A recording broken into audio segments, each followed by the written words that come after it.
Chapter 17, 1926, Detroit. "I'm sorry, Ted." As Amanda Watson looked up at him, a shadow clouded her usually bright blue-green eyes. "I guess I'm just not in the mood for dancing tonight." "Me either," Ted confessed. Cece Earle was playing at the cafe car, and the band was as hot as always, but Ted was too tense to enjoy himself. Taking Amanda's hand, he led her back to their table. "Come on, let's blow this joint." The situation was almost comical, Ted thought, as he and Amanda put on their coats and stepped out of the steamy, smoky club into the cool spring night. Deciding to make a weekend trip to Chicago in his new second-hand coupe, Ted had written ahead to Amanda to let her know that of course he would stop in Detroit to visit her. Ted's arrival, however, had apparently come as a complete surprise to her. After months of agonizing separation, Amanda hadn't even been home to meet him. She'd stayed after school to work at the newspaper office. His letter must have been lost in the mail, Ted figured. What was worse, though, was that not only had Mrs. Watson and Samantha known nothing about his proposed visit, but they'd also known nothing about Ted's relationship with Amanda. Samantha had gone with Ted to pick up her twin, but instead of directing him to the high school, she'd taken him to the local lover's lane and tried to kiss him. Ted didn't like to remember the pain and outrage in Samantha's eyes when he had rejected her attentions and told her that his heart belonged to another, her twin sister. Ted and Amanda walked to Ted's car in silence. When Ted opened the passenger door for Amanda, he noticed a sparkle of tears in her eyes. "I'm sorry," she said, in a small, remorseful voice. "I ruined our weekend. I ruined everything." "Amanda." Leaning back against the side of the car, Ted pulled her into his arms.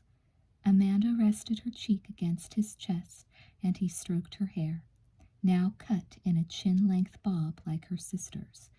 "You didn't intend for things to work out this way. You just wanted to spare Sam's feelings. And look what happened." Sniffling, Amanda put her hand in Ted's jacket pocket, searching for his handkerchief. "Because of my supposedly good intentions, Sam is even more hurt than she would have been if I'd been up front from the start." "And you don't know the half of it," Ted thought. He'd spared Amanda the more intimate and disturbing details of his encounter with Samantha that afternoon. "She'll never forgive me," Amanda continued, this possibility inspiring a fresh bout of tears. Ted couldn't deny that both his and Amanda's friendships with Samantha were in serious jeopardy.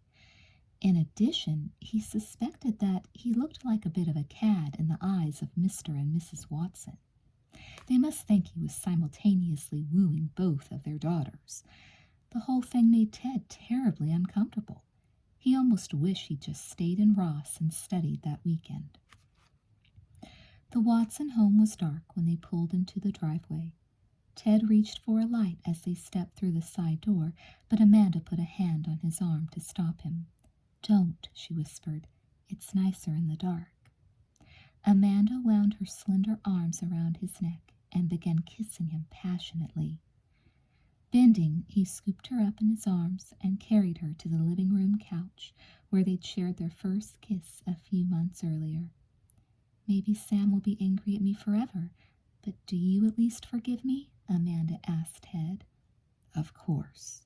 He kissed the tip of her nose, then gently brushed each of her eyelids with his lips. Maybe Amanda had made an error in judgment by not telling Samantha of her and Ted's feelings for each other, even though she had written Ted to say she had. But Ted knew her intentions were solid gold. He'd never known anyone with a heart so gentle and loving, anyone as unselfish and pure. He was so lucky to have found her.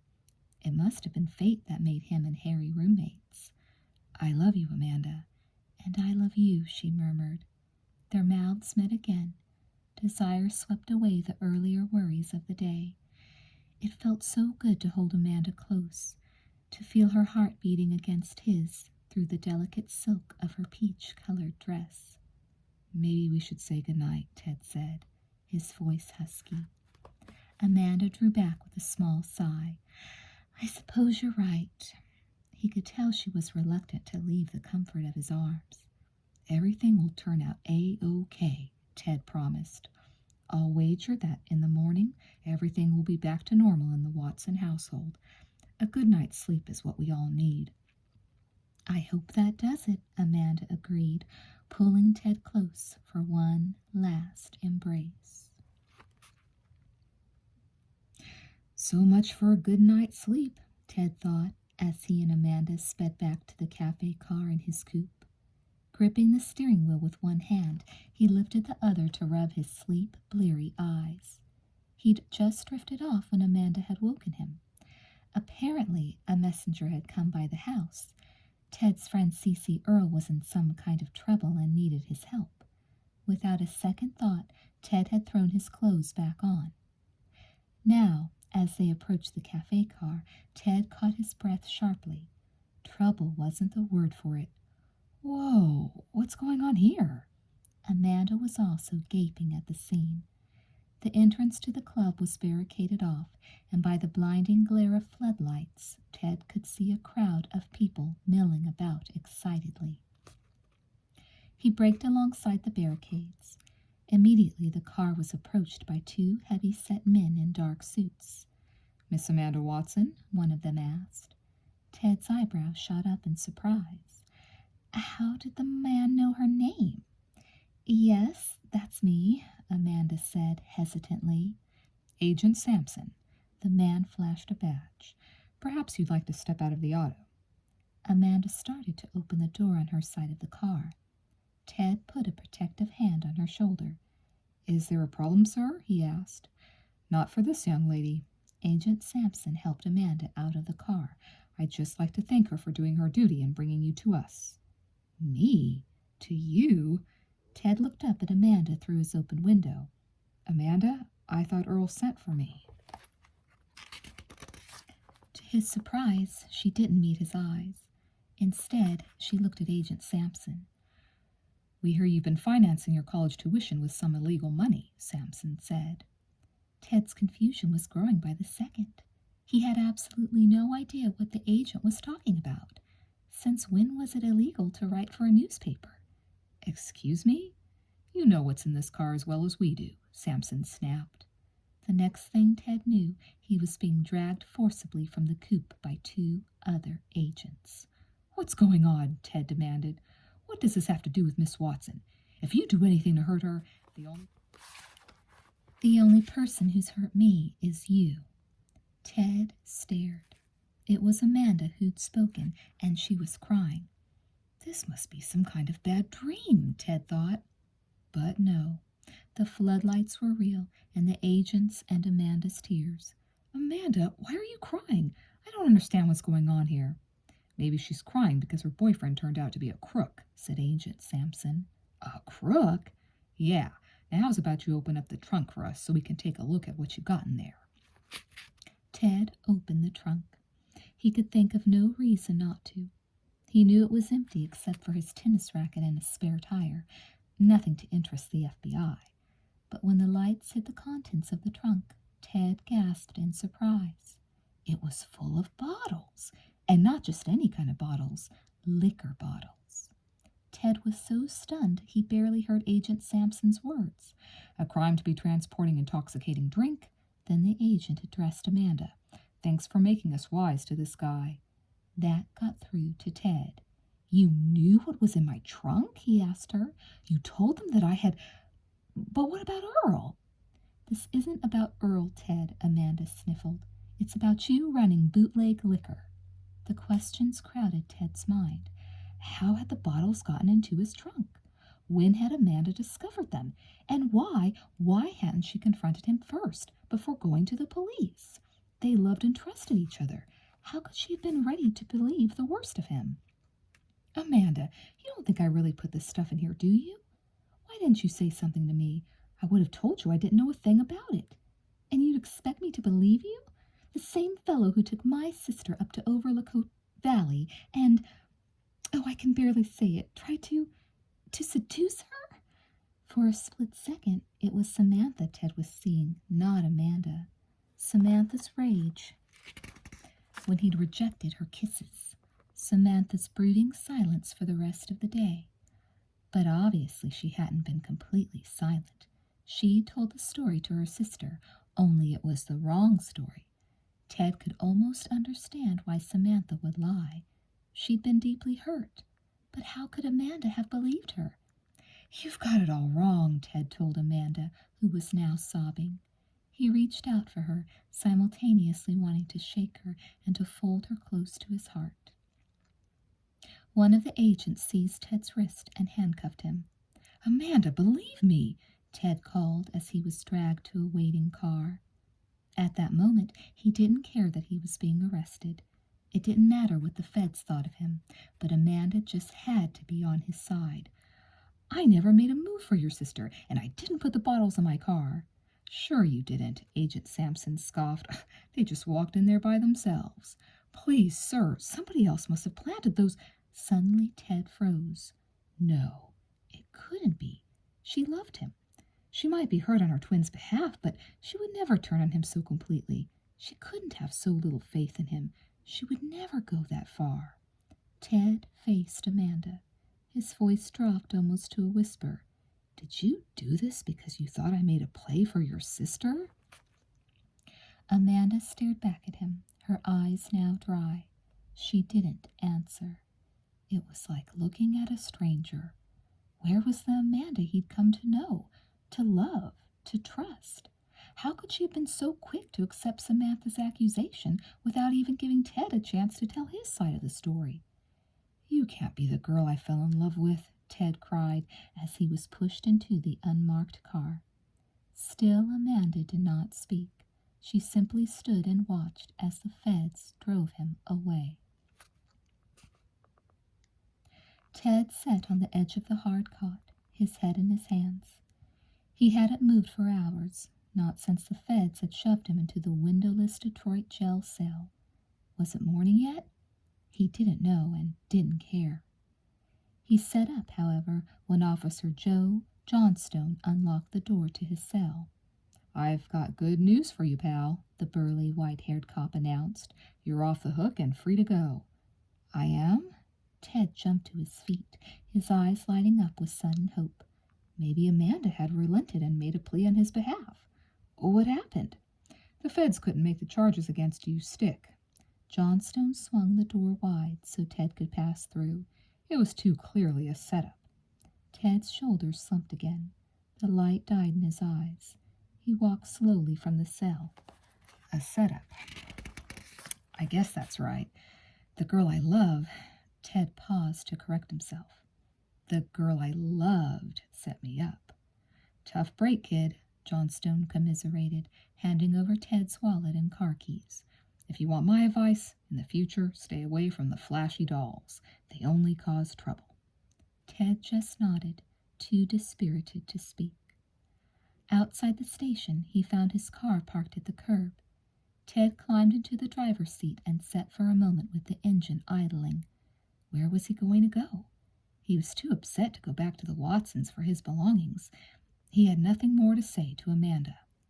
Swinging the coupe onto the street, Ted hit the gas and headed for the highway to Chicago. He didn't care that by exceeding the speed limit he was risking another brush with the law. He was too eager to leave Detroit far behind him.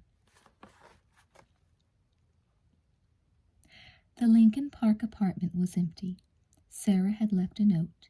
She and her neighbor, a middle-aged widower named Joe, were on an outing, but Sarah wrote that they'd be back in time for dinner and hoped Ted would be in town so he could join them. Dejectedly, Ted wandered into his old bedroom. Opening the desk drawer, he took out two treasures: the gold ring that had belonged to his English grandfather, Theodore Wakefield, and the journal kept in the 1880s by his half-Indian grandmother, Dancing Wind. Ted studied the design on the ring. It was an unusual family crest, a many-petaled rose. He slipped the ring on his finger. enjoying the smooth, well-worn feel of the gold. Sitting alone in the empty apartment, a strange sensation of timelessness enveloped Ted. He'd never felt this lost and confused, not even on the night when he had discovered the truth about his parentage and run off to Ross on the midnight train. I'm back where I started, and it's nowhere good, Ted thought morosely. What had he accomplished in the years on his own at college? He still didn't know who he was. As for what he wanted to do, in addition to sounding the death knell for his love for Amanda, the previous night had poisoned his love of jazz. He didn't have the heart to return to Ohio and resume his writing and his studies, or to face his roommate Harry. Ted flipped through the brittle, yellowed pages of Dancing Wind's diary, wondering about the woman who had filled the volume with the tiny, slanted script. All at once, something occurred to him. Maybe part of the reason he felt like a stranger to himself was because he was a stranger to his family history, which had been hidden from him all the years he was growing up. There were so many questions that Sarah had never been able to answer. Theodore Wakefield, Dancing Wind. Who were they, really? Where did he, Edward Wakefield, come from? A sudden inspiration infused Ted's mind and body with new energy. I won't go back to Ross, but I won't stay in Chicago either, he decided. He had a car and enough cash to pay for gas. He'd journey west to learn more about the grandparents he had never known, to learn about his roots, and maybe I'll learn something about myself in the process. Chapter 18, 1926, Swift River, Oregon. Ted hit the brakes when he saw the painted wooden sign swinging in the wind, Last Chance Lodge. Smiling wryly, he swung the battered coupe into the lane leading to the rustic log structure. Last Chance Lodge. It sounded like the perfect place for a dusty, road-weary traveler who had come to the end of a 3-month cross-country odyssey. The mud-spattered car showed the way of the journey west, and so did Ted. He was leaner. His skin was tanned a deep copper. His strong chin was dark with 5 days' growth of beard. Instead of the neat trousers, V-neck sweaters, and blazers of his college days, he sported a well-worn pair of dungarees, leather cowboy boots, and a miner's shirt. Harry Watson wouldn't know me, Ted thought, as he climbed out of the coupe and shook his long legs to get out the kinks. Amanda wouldn't either. 3 months had taken the edge off Ted's bitterness, but hadn't erased it entirely. There were times, though, when he couldn't believe that he'd ever been a student at Ross College, belonged to an elite fraternity, fallen in love with and been betrayed by a faithless beauty. Since that night in the Detroit jail, Ted had covered thousands of miles of road. He'd seen mountains and deserts. He looked out across the endless blue expanse of the Pacific Ocean. Ted's mother had wired him some money from his savings account. Ted had also written to Harry, asking his former roommate to forward his belongings to Chicago. But other than those brief contacts, Ted's past life was far removed from him in time and space. Grabbing his suitcase from the back seat, Ted entered the Last Chance Lodge. Not exactly the lobby of the Palmer House, he observed, but then the Cascade Mountain town of Swift River was a long way from Chicago. It looked to Ted as if the lodge's check-in counter also served as the local bar. A few scruffy characters were perched there on stools, cradling mugs of something golden that looked suspiciously like illegal beer. I'd like to rent a room, he announced to no one in particular, since it wasn't clear who, if anyone, was in charge. A grizzled mountain man in grimy jeans and the top of a pair of red long johns hopped to his feet. The honeymoon suite is occupied, he joked, but I've got another room I think will do you. A cot and a camp stove, shower and latrine out back, $5 a week. Ted stepped forward to shake the man's hand, getting a strong whiff of alcohol as he did so. I'll take it. Thanks, Dick Dawson. He gave Ted's hand a thorough wringing. "I can't give you no key because there ain't no lock on the door." Ted laughed. "I've got nothing to lock up anyway." "Then take a load off, son." Dick patted a stool. "I'll throw in supper. Pork and beans, my world-famous sourdough bread, and a mug of cold brew. If you sit a while and tell us where you've been and where you're heading." Ted was glad to. He was bone-tired, hungry and thirsty, and even, he had to admit, a little lonely. "Well, it's a long story," he warned the men. "They got no place to go," said Dick. The others guffawed. "It all started in Chicago," Ted began, deciding not to share the more painful and still confusing details of his history, such as Amanda's betrayal and the setup in Detroit. "I was aiming for California, the Napa Valley, where my parents grew up. On the way, I stopped in Nebraska and in the Rocky Mountain ghost town where my great-grandfather, Jake Webster, looked for gold. He found a few nuggets, but never struck it rich." Dick plunked a heaping plate of pork and beans and a huge hunk of bread in front of Ted, then slid a mug of beer his way as well. "There's many a man out this way that can tell the same story," he remarked. Ted paused for a few bites. After a moment's hesitation, he took a sip of beer. Then he continued his account. Arriving in Vista, he'd visited Theodore Wakefield's manor farm, now owned by strangers who were clearing out the fruit trees to make room for a vineyard. Ted had also looked up his paternal grandparents, the Brooks, only to find that they'd sold their livery stable and moved from the area not long after the death of their son Edward, Ted's father. "The last stage of my quest is to track down the Awassawan Indian tribe," Ted concluded, draining the mug. "They lived in California originally, but according to government records, they were relocated to Oregon in the 1860s. "You found 'em," said Dick. "The reservation is just 5 miles up the valley. There ain't no roads, though. You'll have to hoof it." Ted hadn't realized he'd come so close to the reservation. There were still a couple of hours of daylight left. Ted pushed back his empty plate. "Can I borrow a horse?" 10 minutes later, Ted and a mule named Pete were trotting along a pebbly path, skirting the swift river.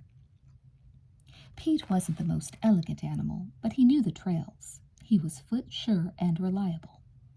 "You can't get lost with Pete," Dick had promised Ted. "He'll bring you home at sunset, whether you want to come or not." For the first few miles of the ride, the river cut through a narrow gorge. Water rushed on one side of the trail, while granite cliffs rose straight on the other. Soon, however, the valley widened into a broad expanse of lush green. It was here that the Indian reservation was located. Ted hadn't known quite what to expect. Teepees and feather headdresses, perhaps, like in the movies. Instead, he saw a village of small log cabins that looked a lot more comfortable than his room at the Last Chance Lodge. There were plots of land planted with vegetables and paddocks and pens for horses, pigs, goats, and chickens. Ted dismounted and led the mule toward the settlement. 2 little boys with fishing poles scampered across the path, darting curious glances in his direction. "Can you tell me where 10 Horses lives?" Ted shouted after them. According to Dick, 10 Horses was an Awassawan chief who knew as much tribal lore and history as anyone. The boys pointed to a cabin and ran off. Tethering Pete, Ted approached the cabin and knocked tentatively. A deep voice called out something in a language Ted didn't understand. Assuming it was Awassawan for "come in," he pushed the door open. The one-room cabin's windows were small, and the interior was somewhat dim and smoky. When his eyes adjusted to the shadows, Ted detected 2 figures seated on a woven rug. One, an elderly man, beckoned him forward with a gnarled hand. Stepping closer, Ted was surprised to see that the second figure was a young white woman with a small notebook on her lap and a pencil in her hand. Both the man and the girl stood up. Ted explained his intrusion. "My name is Ted Wakefield," he said, addressing the chief. "I'd like to speak with you, 10 Horses. I was hoping to learn something about my great-grandmother, Owl Feather, who was born among your people." The old man peered at Ted, his gaze hawk-sharp. "Yes," he murmured in English, "I see it. In your eyes. I see the Awaswan. Sit with us." The girl, who was dressed like a cowboy in dungarees and a flannel shirt, remained standing. "Tin Horses, I'm leaving now," she said. "We can talk more tomorrow, if you have the time." "I have time for you, my daughter," Tin Horses replied. The girl left the cabin with a backward glance and smiled at Ted. Watching her, Ted was momentarily distracted.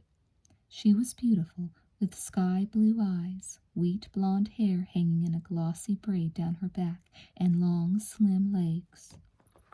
He shook his head to clear it of her image. He hadn't come out west to find love, he reminded himself. As a matter of fact, after what had happened with Amanda, he was through with romance altogether.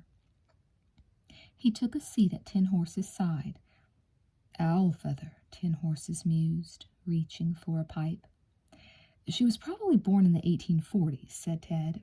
When she was a young woman, she left the Awaswan to marry a white gold prospector named Jake Webster. She never returned to the tribe." "Yes," the chief nodded. Ted's heart leaped. "Her story is known to me. Others have forsaken the tribe to become white people, but Owl Feather's departure is remembered because she had been promised to the chief for his bride." Ted was surprised. He didn't think Dancing Wind had known this part of her mother's history. "You see," continued Tin Horses, "Owl Feather's father was Redwood Spirit, a medicine man of legendary powers, the spiritual leader of the tribe. It was believed that a union between Redwood Spirit's most beautiful daughter and Chief Fist of Thunder would bring new strength and luck to the tribe, which was then experiencing the first encroachments of the white man. When Owl Feather ran off with her white husband, Fist of Thunder was furious. Redwood Spirit had many other children, and he offered to give the chief another of his daughters, but the chief wanted no one but Owl Feather. And she was gone," said Ted. Tin Horses sucked on his pipe. "There are those who say the tribe's ill fortune dates from Owl Feather's departure." Ted shifted uncomfortably. He hadn't expected his great-grandmother's tale to be so dramatic. Maybe his particular connection to the tribe made him a less than welcome guest. "But now Owl Feather's great-grandson has come back to us, along with paper voices," Tin Horses mused. "Perhaps this means our luck will turn again." "Paper voices?" asked Ted. "Julia," Tin Horses nodded at the door. "Go now. She waits for you." Ted hesitated. He had more questions. The chief seemed to read his mind.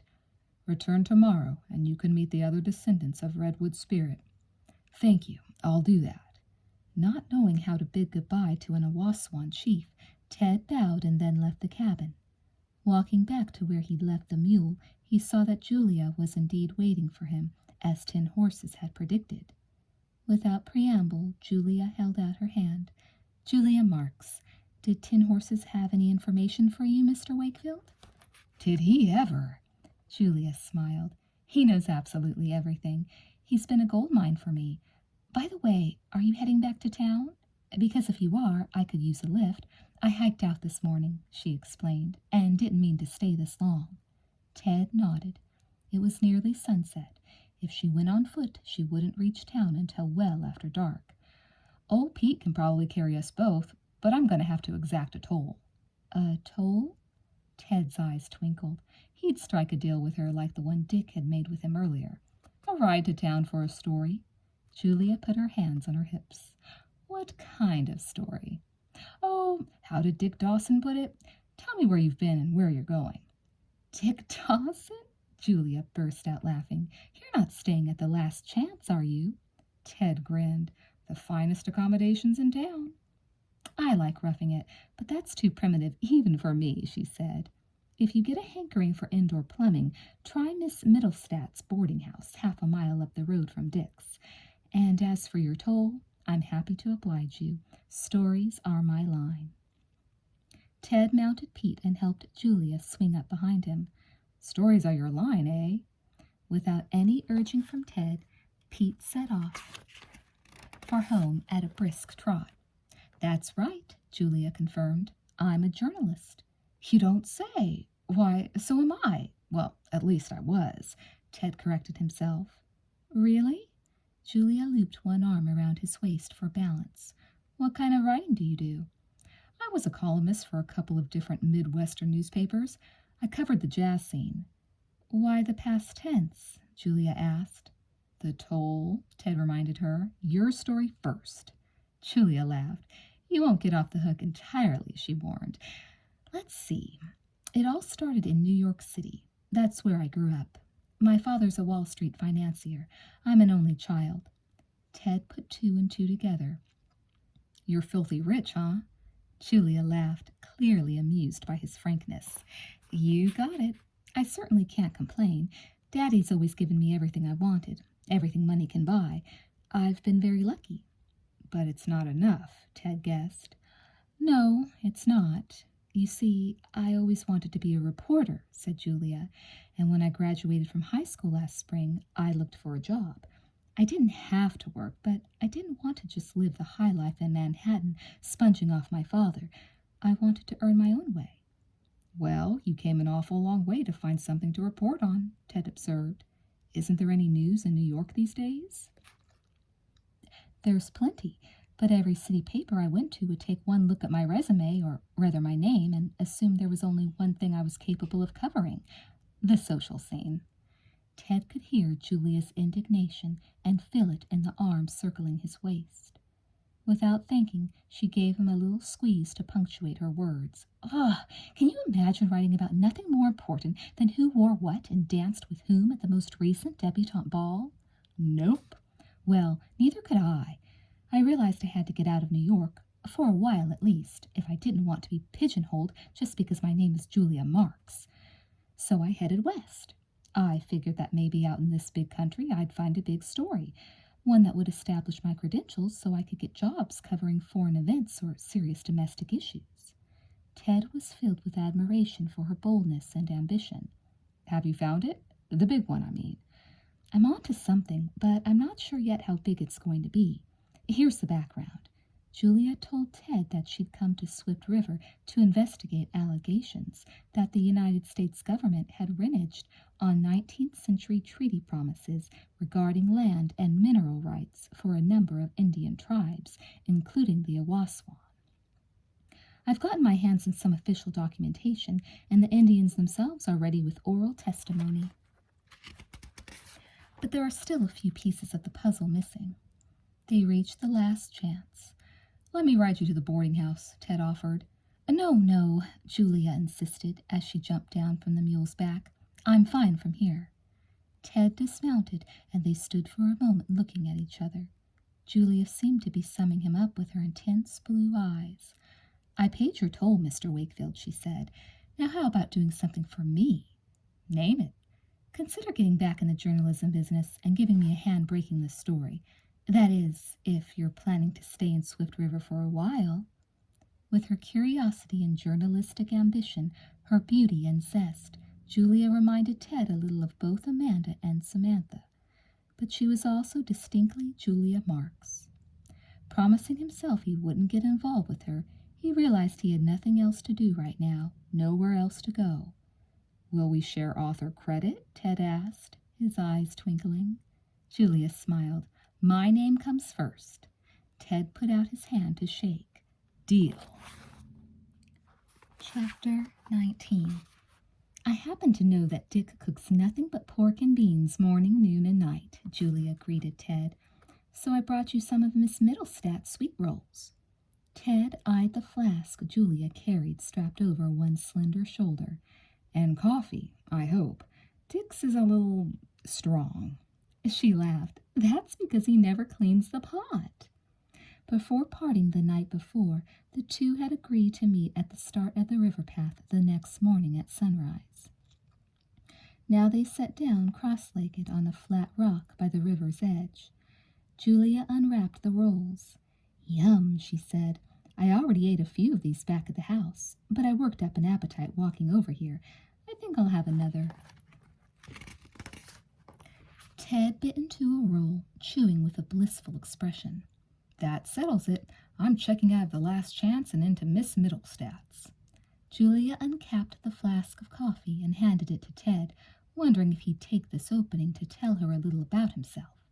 He knows practically my whole life story, but I don't know anything about him other than the fact that he's absolutely the most handsome and intriguing man I've ever met, she thought, stealing a glance at his rugged profile. But Ted didn't expand on the subject of his life in Chicago, and Julia decided not to question him. She had faith that he would grow less reticent after they'd spent some time together. Besides, there were plenty of other things to talk about, namely the story she was investigating. As soon as they polished off the rolls, Julia hopped to her feet. "Come on, I'll fill you in on the situation while we walk to the reservation. I do my best thinking when I'm on my feet and moving." "A good trait for a journalist," Ted remarked. They hiked briskly along the rocky path. The problem started a year ago when a government-backed company began mining some land that supposedly was part of the Awaswan and Yakima reservation, Julia began. "The village you saw yesterday is only a small part of the total reservation acreage.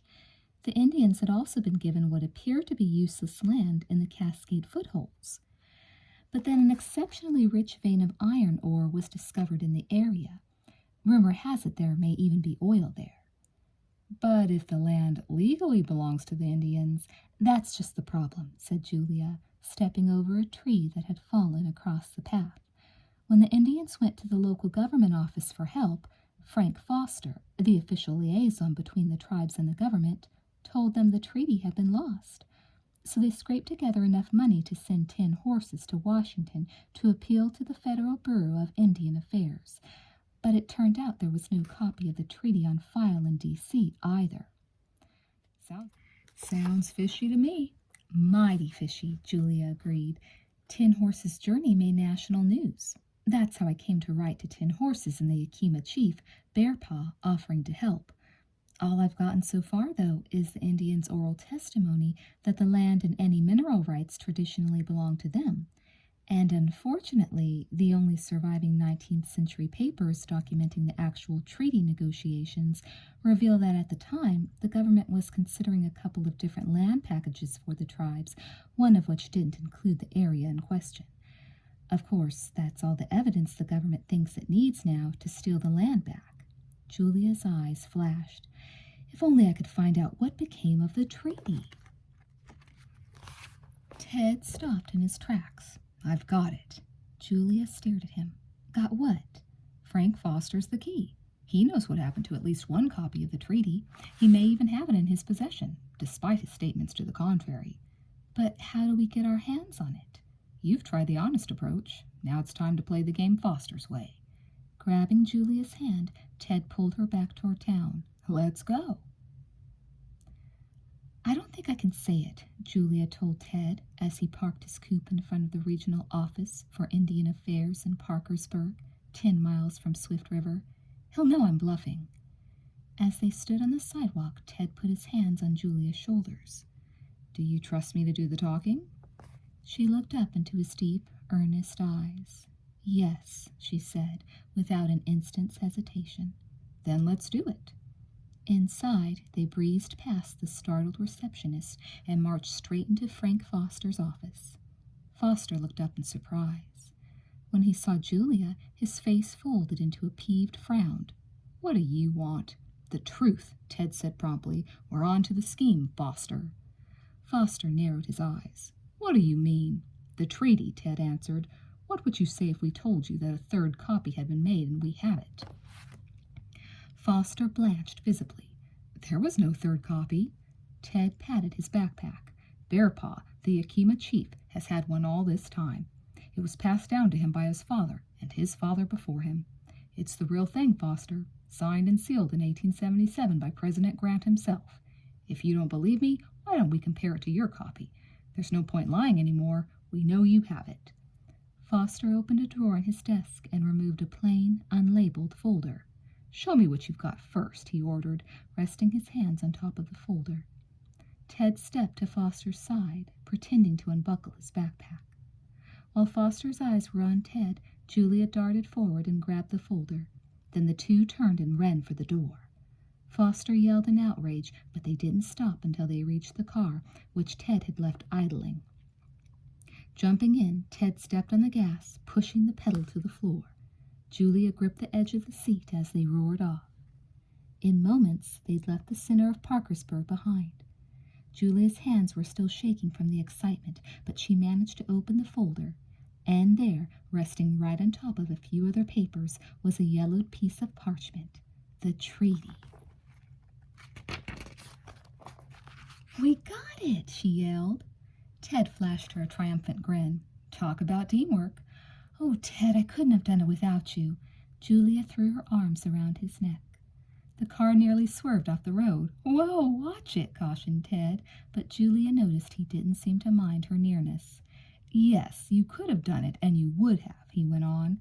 "I'm just glad I was there to help you deal with a scoundrel like Foster." Ted turned off the paved road onto a dirt road running along a steep cliff above the swift river. "Now that we have the treaty, what's the next step?" "I think we should take it right away to—" Julia stopped. Did she hear the sound of another engine? She twisted in her seat to look back through the rear window. Out of nowhere, a black car had appeared, and it was coming up behind them fast. "That driver should be more careful on such a dangerous road," she commented. "If he doesn't watch out—" Crash! There was a sound of crumpling metal. The other driver had rear-ended Ted's car. The black car fell back slightly, then accelerated. Again it crashed into the back of the coupe. "My God, what's he trying to do?" Julia cried fearfully. "Force us off the road?" Ted's voice was grim and his knuckles white as he fought to keep the damaged coupe on course. "It looks like Foster isn't going to give up that treaty without a fight." Trembling, Julia looked behind her again. There were two men in the car, but both wore hats pulled low over their eyes. She couldn't tell if either of them was Foster. "Maybe we should pull over." Instead of braking, Ted gunned the engine. "No one's taking your story away from you." A wild chase ensued. Their sudden acceleration took the other driver by surprise, and for a moment Julia thought she and Ted would get away, but the other car was more powerful. Soon it was on their tail again, and the road was growing narrower, rougher, and steeper all the time. Suddenly there was a screeching, scraping sound. The black car was pushing its way alongside the coupe, pushing Ted and Julia closer to the edge of the cliff. "We're going over!" Julia screamed, squeezing her eyes shut. Ted braked and yanked on the steering wheel with all his might. Julia was hurled against the car door. She opened her eyes, expecting to find herself staring down the cliff to the raging river below. Instead, she saw that their car had jackknifed, but was still on the road. It was the other automobile that was plunging headlong down the cliff. With a sick feeling in the pit of her stomach, Julia watched the black car somersault. It landed at the river's edge, upright but incredibly crumpled. Could anyone survive such a crash? Setting the emergency brake, Ted jumped from the car. Julia climbed out after him. "Ted, where are you going?" she called as he began skidding down the steep grade to the riverbed. "Whoever's in there needs help," he shouted back. Julia scrambled after Ted, clutching rocks and plants to keep her footing. She was still only halfway down the cliff when Ted reached the wreck. She saw him wrench open the car door and pull out the limp bodies of two men. Quickly, Ted dragged the men one by one to the shelter of a large boulder a short distance away. His action was not a moment too soon. Julia flung up her arms to protect her face as the car exploded. "Foster and his cohort tried to kill us, but you saved their lives," Julia said, her eyes glowing with admiration. "You're really something, Ted Wakefield." It was evening, and Julia and Ted were eating a home-cooked supper in the candlelit parlor of Miss Middlestad's boarding house. Ted sipped his cider. "I didn't do anything out of the ordinary, Julia. Anyone would have acted the same way." "That's not true, and you know it. Most people would have panicked. Because of your courage, those men are alive and in jail. You did a very noble thing." "Noble?" Ted smiled crookedly.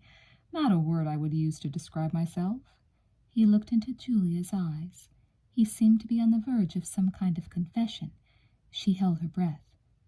"Julia, I'm not a knight in shining armor. I think you should know what kind of man I really am. I know what kind of man you are. I saw you in action today. But actions aren't all that matters. A man is made up of more than that. Things like background and family. Ted seemed to be watching closely for her reaction. Maybe some people think that way, but not me, Julia said. I'm not a better person just because my family is wealthy and we have a name in New York. I couldn't respect someone who prejudged me on that basis, and that's not how I judge people. Julia put a hand on Ted's arm as she spoke. It doesn't matter to me whether you're a prince or a pauper, Ted, she whispered. I admire you, plain and simple. And I'm falling in love with you, plain and simple, she added silently. I've finished what I came for, Ted told Julia a few days later as they cast their fishing lines into the river. I learned a lot of Awaswan lore from my distant cousins that I can pass on to my children one day. Julia bit her lip. So it's time to go? Ted nodded. I guess I've stayed away from home long enough. It's time. Say it, Julia silently commanded herself. This is your chance. Don't blow it. I'm finished too. My parents are expecting me in D.C. in a week. They're visiting friends there. I'll present my evidence to the Bureau of Indian Affairs, then head back to New York to get the story in print. Are you re-enrolling at Ross? No, I don't know what I'm going to do next, Ted admitted. Julia took the plunge.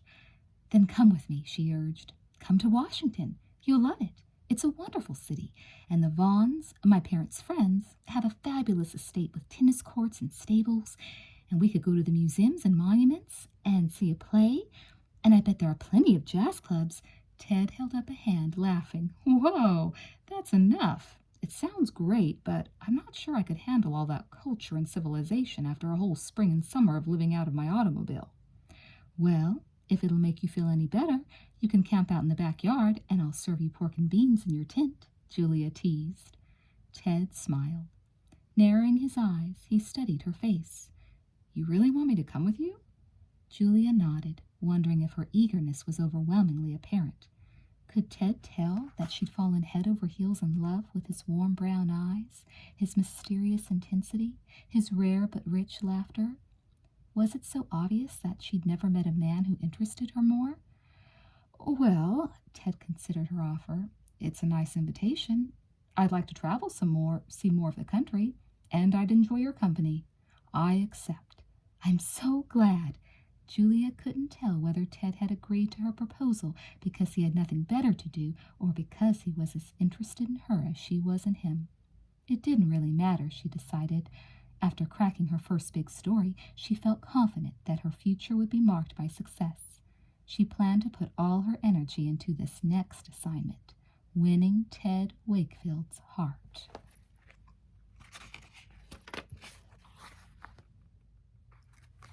Chapter 20. This sure is an easier way to travel than the way I got out here, Ted declared. He and Julia had met in the narrow corridor outside their adjoining sleeping berths and were now seated in the elegant dining car of the transcontinental train. The view from the window was dramatic. The tracks carved through jagged peaks. On one side, a white-capped mountain towered, and on the other, a river boiled down a deep gorge. The mountain roads must have been brutal on your auto, Julia remarked, stirring a sugar cube into her coffee. They certainly put it to the test, Ted agreed. I was almost sorry to sell the beast back in San Francisco. We covered a lot of ground together.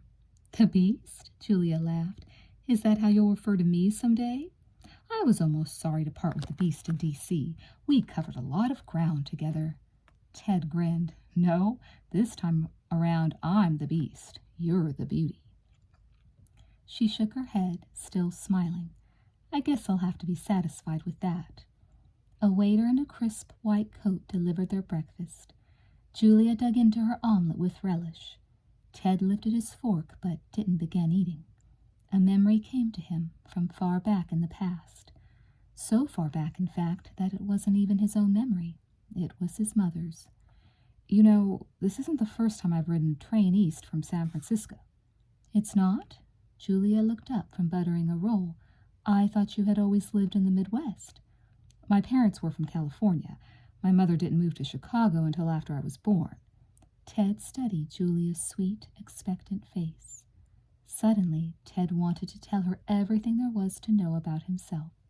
He'd always kept so much hidden from his friends, even from Harry, even from Amanda. How would it feel to know that one other person really knew him? I thought I was pretty gutsy, cutting loose from school and driving out west by myself. But when she was even younger than I am now, my mother took the train from San Francisco to go to a city she'd never even seen with a newborn baby and no husband. She wasn't even a respectable widow. She was an unmarried girl who'd been kicked out of the house by her father. Julia's blue eyes grew round. Ted could see that she was trying to imagine being in such a predicament. That is gutsy. Ted was filled with a sudden rush of affection for Julia. She was always beautiful, but to Ted she'd never appeared more beautiful than she did at that moment. In deference to society, she raised me as her orphan nephew. Ted smiled wryly. So there you have it, Julia. The life story you've been waiting for. What do you think? Under the table, Julia touched his foot with her own. I think that if that's the only reason you've been holding back from... She stopped, her cheeks suddenly flooding with color. Then she laughed at her own embarrassment. I'm the one who should be worried about what you think about my being so forward. Well, Ted, I guess the secret's out, if it ever was a secret. I like you. I like you very much, and I'd like to get to know you better. Ted smiled. He liked her forwardness. Honesty was another word for it. He knew she hadn't invited him to travel to D.C. with her just because she didn't want to eat alone in the dining car. I'd better be straight with her. Completely straight, Ted decided. It wasn't fair to lead her on. Let me tell you another story. In a clipped voice, Ted told Julia about the affair with Amanda, his love for her, and her betrayal. After he finished, Julia was silent for a moment. Do you still have feelings for her? She asked at last. Not the kind of feelings you mean, he said, but other feelings as a result. Bitterness, disillusionment, he thought silently. Julia, I value your friendship. I'm glad we're getting to spend more time together, but I'm just not looking for... He didn't complete the sentence. He didn't have to. His meaning was clear. If she was disappointed, she covered it well. Don't say another word about it, she said brightly. I understand completely. We'll be wonderful sightseeing companions, you and I. We'll have a ball in D.C. Ted hoped so, but he couldn't help wondering if it would really be possible for him and Julia to be just friends. I don't know when I've ever danced so much. I feel like I'm still whirling, Julia breathed. Bending, she slipped off her high heels and ran in stocking feet across the midnight dark lawn of the Vaughn's estate. Ted ran after her. Your hair is falling down, he told her. Oh, let it fall. Lifting one bare arm, Julia released the jeweled clip that was coming loose. She shook her head, and her long, wheat blonde hair fell shimmering about her shoulders. She heard Ted catch his breath. There was a look in his eyes she'd never seen before. Your hair, it's like moonlight, he said. Julia gazed at him, her own eyes glowing. Touch it, touch me, she thought. The night air was warm, but Ted's hands were warmer still. He touched Julia's shoulders, lightly at first. Then, grasping them, he pulled her to him. She closed her eyes and lifted her face to his, her lips burning for his kiss. She'd waited so long for this. Finally, Ted's mouth was on hers.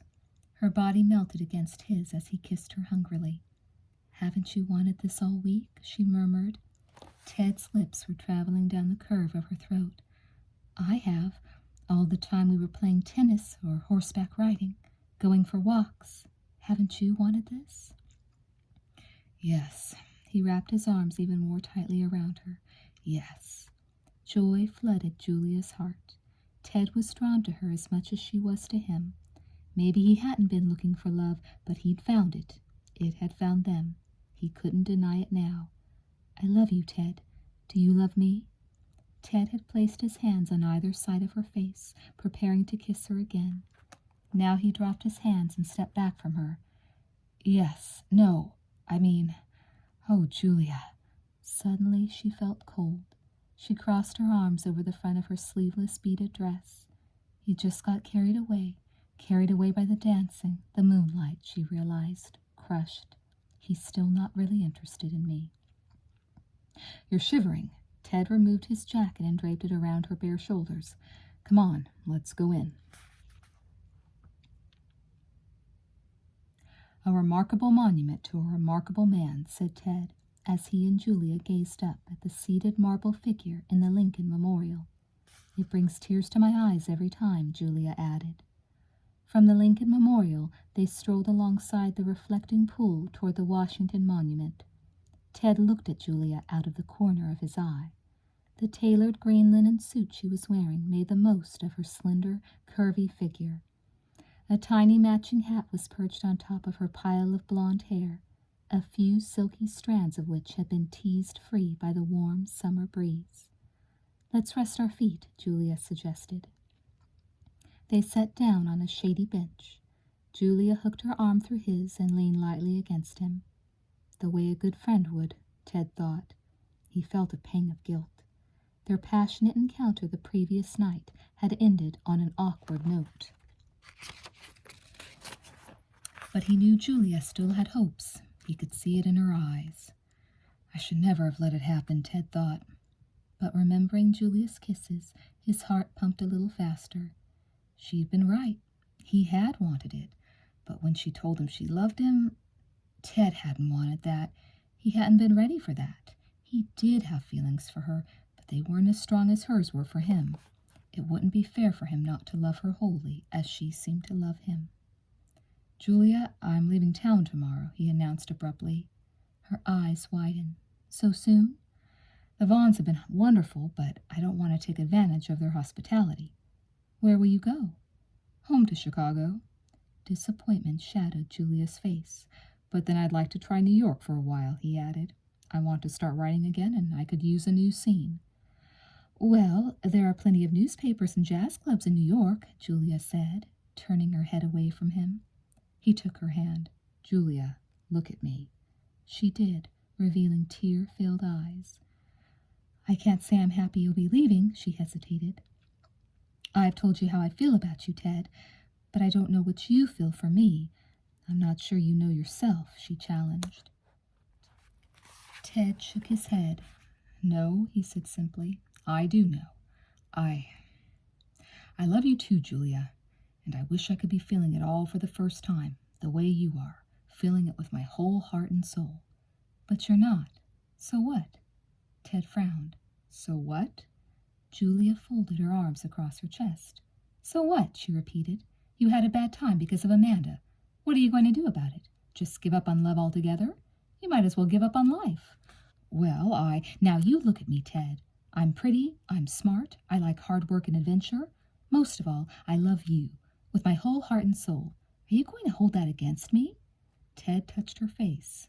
No, of course not. I'd make you the perfect wife, and you know it." "You left out how forward you are," Ted whispered, almost laughing now. He hugged her, and she pressed her cheek against his. "I'm not Amanda," she whispered. "It could be different for us, Ted." As he held Julia close, Ted realized that he wasn't afraid anymore. He could love Julia in spite of what had happened with Amanda. "I know," he whispered back. Chapter 21, 1927, New York. "It's perfect," Julia raved as she and Ted strolled about the first floor of the empty brownstone. "Look at the size of this kitchen." "It's bigger than our whole apartment," Ted agreed. Julia put an arm around his waist. "But you haven't minded being so cramped and cozy, have you?" He smiled down at her. "What do you think?" Oblivious to the real estate agent, who'd moved on to the dining room, where he was extolling the quality of the crown molding, Julia and Ted shared a long, sweet kiss. Julia loved the little studio apartment where she and Ted had lived since their autumn wedding, but she couldn't deny that it would be wonderful to have more living and working space. "And upstairs," the agent droned on. Julia and Ted trailed after him. "You know, the price is right," Ted said to her under his breath. "If you really like it, maybe we should go ahead and make a bid." Julia nodded. The brownstone needed a little work, but the price was reasonable, and it was within walking distance of both their offices. "Just think," she said, giving Ted a squeeze. "A home of our own." Ted squeezed her back. "Everything's going our way, darling." It really was, Julia thought. Immediately after their wedding, they had plunged into city life, determined to take New York by storm. Ted's impressive portfolio had landed him a position at the New Yorker magazine. Julia's luck had been just as good. After printing her story about the Swift River Indian Reservation, the Daily New York Chronicle had hired Julia to cover events and issues of local interest. She had her very own column, City Watch, by Julia Marks Wakefield. Now Ted was talking about taking classes at Columbia University in hopes of completing his bachelor's degree. "2 roomy bedrooms," the realtor pointed out when they reached the top of the stairs. "And look at this little room here." Julia pulled Ted into a small room with one big sunny window. Ted said, considering. "Just right for a study." "Just right for a nursery, I think," said Julia. "Well, yes, someday, but for now—" He broke off and stared at her. Julia, standing by the window, smiled at him. "Julia, you're not—" She nodded. "I am. We are." "Julia!" Ted crossed to her side in 2 long strides. We're— Oh, hurrah!" Picking her up, he lifted her high in the air. Julia squealed with laughter. "How's that for a scoop?" she asked him. "Extra, extra, read all about it." He set her back on her feet. Before he folded her in his arms, she saw that his eyes were sparkling with happy tears. "We make quite a team, Julia, and I think this is going to be our best story yet." The door to the hospital room was ajar. Ted nudged it with his toe because his hands were full. He was holding a large bouquet of red roses and a big stuffed bear. Julia didn't notice him at first, but Ted didn't mind at all. Sitting up in bed, Julia cradled a newborn baby in her arms. Her eyes were fixed on the tiny, perfect face. Ted watched her laugh with joy as the baby screwed up his eyes and opened his mouth in a wide yawn. He took this as his cue. "Good morning, family," he said, stepping into the room.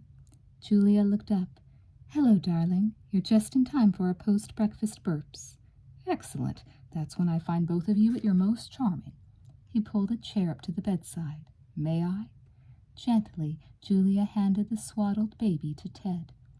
Gazing down at his son, named Robert, after Julia's father, an overwhelming feeling of awe, gratitude, and love swept over Ted. He and Julia had made a wonderful life together in the first year of their marriage, but nothing they'd made was as wonderful as Robert. "We're so lucky," Ted said, putting his finger in Robert's tiny hand to test his son's grip. "We have everything we could ever want, don't we?" "I don't." Julia reached for a newspaper on her bedside table. "Take a look at this." She tapped page 3, where City Watch was printed. A guest columnist was filling in while Julia was on maternity leave. Ted knew it rankled his wife to have someone else covering her beat. "Have you ever seen poor writing?" she demanded. "They would be better off just dropping the column until I can be back on the job." Ted returned the baby to Julia's arms. He skimmed the piece. "Actually, this isn't half bad. I like her style." She swatted him with the newspaper. "You would. She usually writes about the music scene." Ted laughed heartily. His laughter trailed off a moment later, however, as he flipped through the paper. Julia leaned over to see what had caused his sudden soberness. Julia read the headline out loud. "Hollywood starlet Samantha Watson dies." She clucked her tongue. What a sad story. She was so glamorous and so young. To die in childbirth? How awful for the poor husband and the little baby. A lump in his throat, Ted closed the paper. The article hadn't mentioned Amanda, and he didn't see any reason to tell Julia about the connection. Poor Sam, Ted thought. Poor Amanda. And Sam's husband, Jack Lewis. How must he feel? losing his wife at what should have been the happiest time of their lives. What if I had lost Julia? He leaned over and gave her a tender kiss. He really did feel like the luckiest man in the world. Chapter 22, 1937, New York. Julia walked home from work, a bounce in her step and a smile on her face. She had spring fever from the balmy March air, and she was giddy from the glass of champagne she'd drunk at the office party the Chronicle had given in her honor. No one had been happier than Julia herself to toast the 2000th appearance of City Watch by Julia Marks Wakefield. And wait until I tell Ted about my next assignment. Although the Great Depression had brought unemployment to many, even to Ted for a brief period, Julia's position at the Chronicle had remained secure. In fact, her career had grown by leaps and bounds. Her bold investigating and compelling style made City Watch the most read column in the newspaper. It was Julia who had exposed the shifty dealings of the banks and Federal Reserve Board. Prior to the fateful stock market crash of 1929, Julia, who had ventured alone into the unsavory part of the city where homeless, jobless people lived in pathetic shelters constructed from scraps of wood and cardboard boxes, so she could tell the Hooverville residents' story in their own moving words. Thank goodness for Franklin Delano Roosevelt, Julia reflected. The Depression was passing, slowly but surely. Ted now worked for the Works Progress Administration, overseeing a WPA music program that offered classes and free concerts for the public. He loved the job, not least because he loved being able to give work to his many down-on-their-luck musician friends. He'll be so happy for me, Julia thought, running up the steps of the brownstone, and Robert will be too. She draped her coat on the banister and tracked the voices into the kitchen. 9-year-old Robert was helping his father peel potatoes. "Hello, boys," Julia sang, tousling her son's brown hair. "What kind of culinary magic are you conjuring up tonight?" Ted grinned. "Something pretty fancy. Mashed potatoes and meatloaf." "Now, I wonder who selected that menu," Julia tickled Robert. "We'd eat that every night if it were up to you. Right, kiddo?" Robert's dark eyes crinkled with laughter as he twisted away from his mother's hands. "Right, Mom." "You're in a good mood," Ted observed. "I am, and I'll tell you why." Removing the peeler from Ted's hand, Julia took his arms and placed them around her waist. "Guess who's been offered the reporting assignment of a lifetime?" Ted pretended to ponder the question. "Let's see. Could it be Julia Marks Wakefield?" "Of course it could be. Oh, Ted, you won't believe it. The Chronicle wants to send me to Germany." "Germany? "Where's that?" asked Robert. "It's in Europe," Julia told her son, "and I'll explain all about it in a moment. Germany, Ted, just think of it." She gazed up at him, her eyes glittering with excitement. "I would observe the Nazi government and its Führer, Adolf Hitler, in action." Ted squeezed her. "It's the foreign assignment you've been waiting for." "Isn't it a thrill? And Ted, if I do well," Julia continued, her tone suddenly solemn, "I'll probably be offered the foreign correspondent position in Berlin." As she had expected, this angle took Ted's breath away. His arms dropping, he sat down abruptly on one of the stools by the counter. "Berlin," he said simply. "Julia." "I won't be committing myself to anything long-term if I take just the one trip," she hurried to say. "We'll have time to talk it over. I wouldn't accept any offer, no matter how tempting, without being sure that it was the right thing for us all." "It will be hard for me and Robert to lose you, even for a short time," Ted told her. "I know." Julia took her husband's hand. With her other hand, she reached for her son. "It will be hard for me to be away from you, too. But, Ted, it's so important that I go." Her voice grew passionate. "The situation in Europe is explosive. Hitler is rearming his country. I'm determined to see for myself how far Hitler has taken his anti-Semitic theories. Ted, this could be the big one, the story I've been looking for ever since those early days in Oregon. Ted had been watching his wife carefully as she spoke. Now he put a hand on either side of Julia's flushed, pretty face. Of course you have to go, for yourself and for all of us. The story is what matters. Thank you, Ted, Julia whispered. Robert was tugging at the sleeve of her silk blouse. Julia looked down into his wide, apprehensive eyes. Germany's far away, isn't it, Mom? He said, trying to sound brave. Kneeling, Julia hugged her son reassuringly. It is indeed, but I'll be back soon, and I'll write you every day. I'll be back, she repeated. Do you think she's there yet? Robert asked Ted, as they ate dinner one evening in late March. Robert had selected the menu. Once again, it was meatloaf and mashed potatoes. Ted looked across at his son. For some reason, the dining room table seemed big and empty without Julia sitting there between them. She'll be stepping off the boat in France any minute now, he answered. Then she'll take a train to Germany. The countries are right next to each other. It won't be a long trip. I wish we could have gone with her to take care of her. Robert pushed a few peas around on his plate with his fork, his small forehead creased in a worried frown. Those Germans are bad people, aren't they? I don't think the German people are bad, but their Führer is, and I'm afraid he's leading the country in a dangerous direction. When will we hear from her? Ted knew that for the young boy, each day his mother was gone felt like a year. For Ted, too, time had been passing much more slowly since Julia's departure.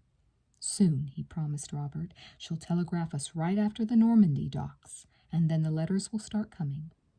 They'll be great, Robert predicted confidently. Mom can really write.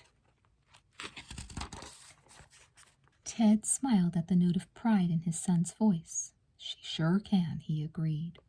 The letters came, and they were as lively and interesting as Ted and Robert expected. First, Julia wrote about the transatlantic passage on the Normandy, and then about the train journey to Berlin. In entertaining detail, she described the people she had met, the adventures she had had, the sights and sounds and smells of foreign places. Reading Julia's letters became a cherished ritual. One afternoon late in April, father and son fixed their usual snack of bread and jam sandwiches and hot tea. With great ceremony, Robert tore open the envelope and handed the letter to his father. Ted cleared his throat and began to read. When he came to a difficult word or concept, he would stop to explain it as best he could to Robert. This letter had many such difficulties. Since she'd arrived in Germany, the content of Julia's letters had grown more serious. The atmosphere in Berlin is grim, Julia wrote. Each day I witness or get word of additional Nazi atrocities. Anti-Semitism is widespread. Hitler plans to assert the dominion of the Aryan master race and to expand the German Lebensraum, space for living, throughout Eastern Europe. The news was indeed disturbing. Ted put down the letter for a moment to take a few bites of his sandwich. I don't understand why Mom's worried, Robert said. If the Germans just want a bigger living room. Ted smiled wryly at his son's translation of the term Lebensraum. It's more than just that. Here, I'll read some more. Julia went on to report that the rest of Europe's attitude toward Hitler was anxious but disbelieving. They still think he will become more moderate, but I don't agree, she proclaimed in her bold, loopy script. The evidence is everywhere. The Nuremberg laws forbid Germans to have commerce with or marry Jews. Jews are now classed as subjects, not citizens, of the nation, and are denied many rights. While they finished their sandwiches, Ted tried to remain cheerful in front of his son. But when Robert ran outside to play stickball with a friend, Ted reread the letter, his concern growing. He did not like to think of Julia in such a dangerous country, taking risks to acquire the information she needed to document her report. No, Ted thought, Story or no story, he wouldn't be at ease again until Julia wrote to tell him she was coming home. In Julia's next letter, she touched on many of the same issues detailed in her previous correspondence, but Ted was struck by something odd in her style. Instead of her usual directness, she was evasive, only hinting that she discovered something particularly horrifying. At the end of the letter, she explained her reticence. "I fear the government censors," she wrote. "It's possible that my letters are being screened, so I must be discreet. They can't censor this, however. I love you, Ted. I love you, Robert, and I'll be home soon. Details of my travel plans to follow." The next letter arrived, the last letter, and in it Julia announced that she would soon be leaving Germany to travel home to the United States by airship. But that was the only information on the page that Ted could decipher. The letter had been heavily censored. He stared at the heavy black marks blotting out Julia's words. What had she written that was so dangerous to the German authorities? Ted and Robert circled May 6th, the date of Julia's return, on the calendar. Finally, the day came, and they were on their way to Lakehurst, New Jersey, where the dirigible would dock and its passengers would disembark. On his lap, Robert held a fluffy white kitten with a blue bow around its neck, a welcome home present for his mother. He himself wore a brand-new baseball cap. They parked the car at the edge of a field and walked to where a small crowd had gathered to await the arrival of the Hindenburg. Robert could barely contain his excitement. "Is Mom really flying home on a giant balloon?" he asked. From his jacket pocket, Ted removed a newspaper clipping with a photograph of the Hindenburg. He showed the picture to Robert. "It's a giant balloon with a rigid frame," Ted explained. "It's filled with hydrogen, which is lighter than air. See?" Robert examined the photograph. "And it can fly across the ocean?" "Yep." Ted tucked the clipping back into his pocket. "The Hindenburg has crossed the Atlantic more than 20 times. Look." He pointed. In the distance, a long, cigar-shaped airship sailed into view, the Hindenburg. Clapping, Robert jumped up and down. "Hi, Mom!" he yelled. Ted laughed. "She can't hear you yet." Holding their breath, they watched as the massive dirigible eased up to the landing tower. In just a few minutes, Julia would step out onto the platform. Ted's heart pounded. He couldn't wait to hold his wife in his arms again. His eyes fixed on the airship, Ted thought he saw a flicker of something like lightning. An instant later, the Hindenburg burst into flames. There were cries and exclamations from the onlookers. "Dad, what's wrong?" Robert cried, frightened. Ted didn't have time to answer his son's question. Shoving Robert into the arms of a horrified woman standing nearby, he sprinted across the field toward the flaming airship. Suddenly, there was a deafening explosion, then another. The impact threw Ted to the ground, but he leaped to his feet again. "Julia!" he shouted as he ran toward the disintegrating Hindenburg. "Julia!" Chapter 23. Ted sat on the living room couch, holding Julia's journal in his hands and staring into the glowing embers of the fireplace. The house was quiet. He had just tucked Robert into bed, and he prayed that, for once, his son would sleep through the night without being woken by one of the terrible nightmares that had haunted him since the horrific accident and Julia's death.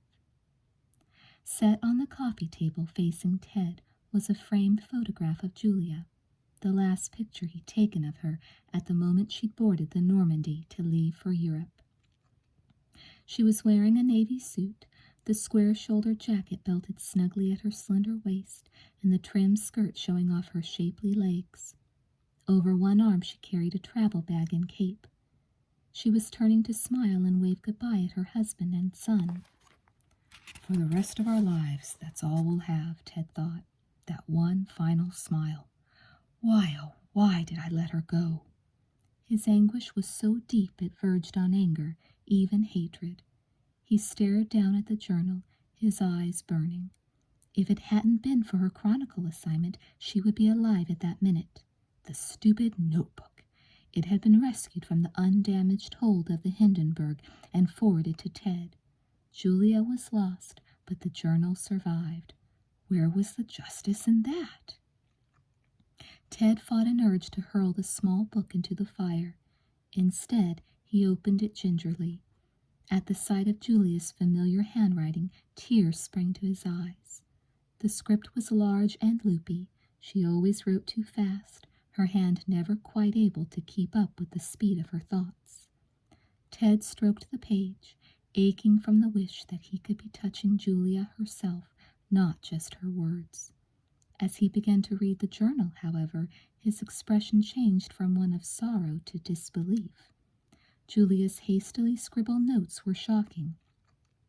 German Jews are being forced to live in horrendous conditions, she wrote.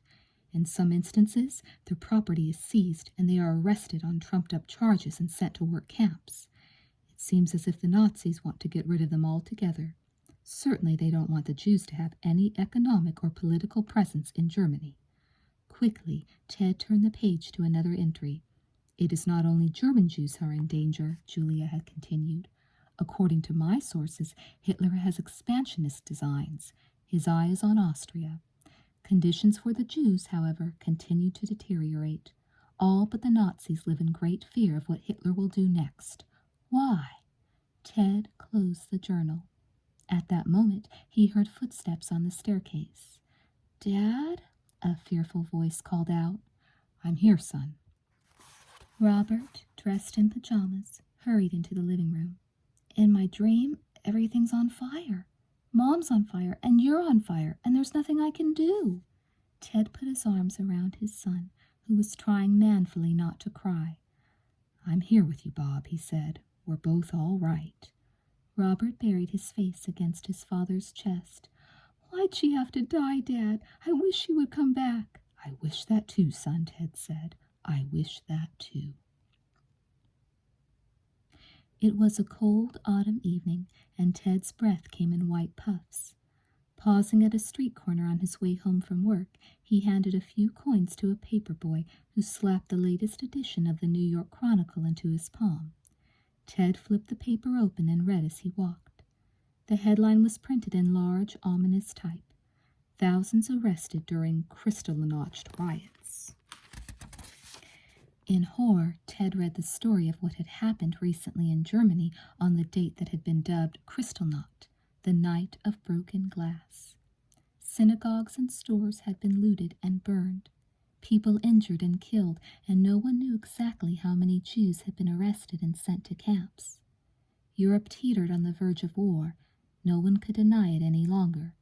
Hitler had forcibly annexed Austria, and Czechoslovakia and Poland were braced for attacks. German Jewish refugees had begun to pour into New York, bringing horror stories of conditions in Germany and of the daily outrages committed by officers of Hitler's monstrous army. Tucking the newspaper into his briefcase, Ted turned down the street where Robert's friend Jason Hotch lived. Robert was playing at Jason's until dinner time. Kristallnacht. Ted shuddered at the horror of it, and mixed with his dismay was a sense of bitter irony. He remembered reading Julia's Berlin journal many months ago. Hadn't she predicted this state of affairs?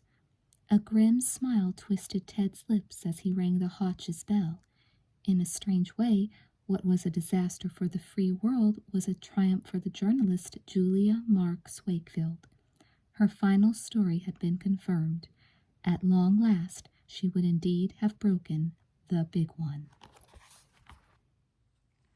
Chapter 24, 1943, New York. Robert strode into the Navy recruitment office with his chin up and his back straight, hoping he looked relaxed, confident, and a couple of years older than he actually was. It helped that he'd inherited his father's height and broad shoulders.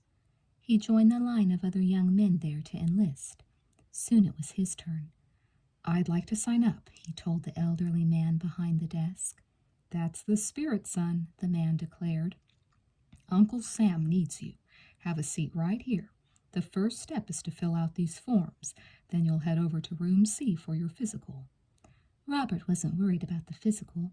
He was healthy and fit. The doctors wouldn't find anything wrong with him.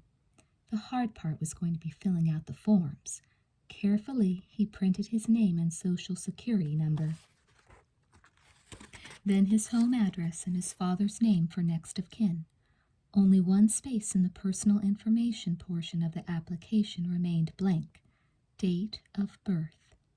July 10th, 1925, Robert wrote, pressing hard with the pen as if that would make the date look more legitimate. Most of it was true, anyway, only the year was a little off. And Robert suspected that the armed forces were so eager to sign up new recruits that they wouldn't question his application.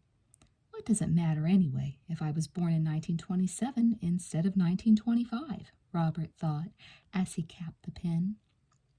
What mattered was that he wanted to fight for the cause of world freedom. It was his duty. An hour later, Robert was back out on the sidewalk.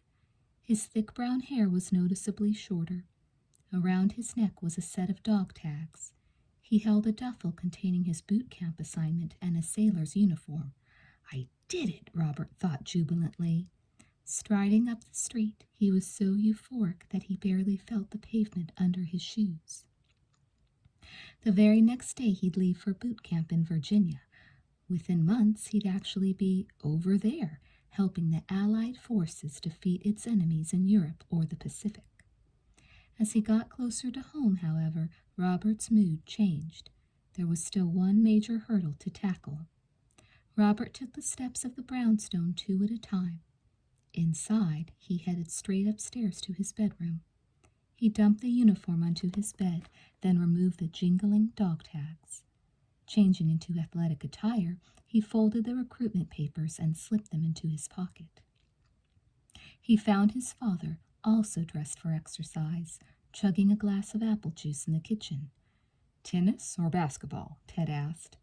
"How about just a run in the park?" Robert suggested. "Fine with me," said Ted. Then he noticed his son's hair. "Got your football season haircut a little early, eh, son?" Robert ran a hand over his crew cut self-consciously. Yeah." Outside, the two stretched for a few minutes, then jogged toward Central Park. It didn't take long to work up a sweat. It was a warm August afternoon. Entering the shade of the park was a relief, and the two men settled comfortably into stride. Robert, meanwhile, was racking his brain for the right way to begin what he knew would be a very intense conversation. How was class today, Dad?" Ted now taught music history and journalism at New York University, in addition to contributing freelance articles to magazines. "No one concentrates very well when it's hot, including the professor," Ted replied. "That's the problem with summer school." Robert decided to take advantage of the fact that his father was huffing and puffing slightly. "Reading the newspaper today, I thought about Mom," he began. "If she were alive today, I bet she'd be in the thick of things in Europe, reporting the events of the war." Ted shot a glance at his son out of the corner of his eye. "You're probably right." "Dad, I want to fight for the cause." "We've been over this before," Ted said, panting. "You're much too young to enlist, Robert. Besides, the war will be over any day now." Ted didn't sound convinced of this last statement. Robert jumped on it. "You know that's not true, Dad. The war against Hitler is in its most crucial stage. And what about the Pacific?" In addition to the brutal land battles on the European front, Allied forces were also engaged in a deadly effort to regain the Pacific Islands from the Japanese. "My country needs me," Robert persisted. "If Mom were here, she'd let me go." Ted's expression grew pained. "Your mother believed in fighting injustice, it's true, but she was a wife and mother as well as a journalist. I think if she were here, she'd feel the same way I do about this. She'd ask you to wait until you're 18, and then, if the war's still going on—" "I'm not going to wait." Ted stopped. He bent forward, his hands on his knees, sucking in air. "What did you say?" "I said I'm not going to wait." Ted straightened. The two men were the exact same height. He looked his son in the eye. "You enlisted already, didn't you? I should have known." Robert knew there was no going back. The moment of reckoning had come. His heart pounding, he took the papers from his pocket. I enlisted in the Navy this afternoon. I leave for Virginia first thing in the morning. Ted's face, already flushed from exercise, darkened further with anger. You enlisted without my permission? Because I knew you wouldn't give me your permission. And for good reason, Ted exclaimed. Robert, you're only 16. You're not old enough. I'm old enough, Robert interrupted, and I'm going. There's nothing you can do to stop me, Dad. Ted stared at his son. Oh, yes, there is, he said tightly. I have a good mind to go down to the recruitment office and tell them the truth about your age. He grabbed Robert's shoulders and shook him hard. Do you know what you're doing? Do you know the risk you're taking? This isn't a parade, Bob. It's not all marching bands and handsome uniforms. It's a bloody, vicious war. Robert stood his ground. I know what it is, Dad, he said quietly. Ted dropped his hands. His face looked tired and gray. Do you know the risk you're taking? He repeated, his voice hoarse. You could lose your life. It's the risk every soldier takes. Then go. Ted waved his hand and turned away from his son. If you're set on killing yourself, just go. Dad, listen to me, please. But Ted had taken off down the sun-dappled path at a dead run. With a lump in his throat, Robert watched his father disappear into the trees. Robert awoke at dawn. He ate a quick breakfast and washed up in the bathroom, making as little noise as possible. There was no sound from the master bedroom. His father must still be asleep. The night before, Robert had waited anxiously for his father to come home from the park. It had been well after dark when he'd finally heard his father's footsteps in the hall, but Ted had marched straight to his bedroom without a word and slammed the door. Now, as Robert stuffed a few personal belongings into his duffel bag, he wondered if he would even see his father again before he left. Just then there was a knock on the door. Come in, Robert called. Ted stepped into his son's bedroom. There was a moment of silence. Then he said, Bob, I'm sorry about the scene yesterday. It's okay, Dad. I understand how you must feel about this. No, I don't think you do. Ted sat down on the edge of his son's bed. When your mother died, I was devastated. If it hadn't been for you, I don't think I would have cared much about living. You mean the world to me. I know, Dad. I don't want you to fight, Ted went on. I can't bear the thought that I might lose you. Part of me wants to deny that all this is happening. Last night I thought it might be easier if I just pushed you away from me, but then I remembered my mother's story. Her father had lost his wife and his son. Sarah was all he had left, and he loved Sarah so much that when she did something he didn't approve of, he pushed her away. He told her to go, and she did. He never saw her again, although I have to believe that he lived to regret his action. Robert bent his head. Here, Ted held something out to Robert. Take this. It was a gold ring. Robert turned it in his hand, examining the strange design. That's the Wakefield family crest, Ted explained. The ring belonged to my English grandfather, my mother's father. I never did meet him, but apparently he was a strong man with strong opinions. In a word, stubborn. Robert's brown eyes crinkled with laughter.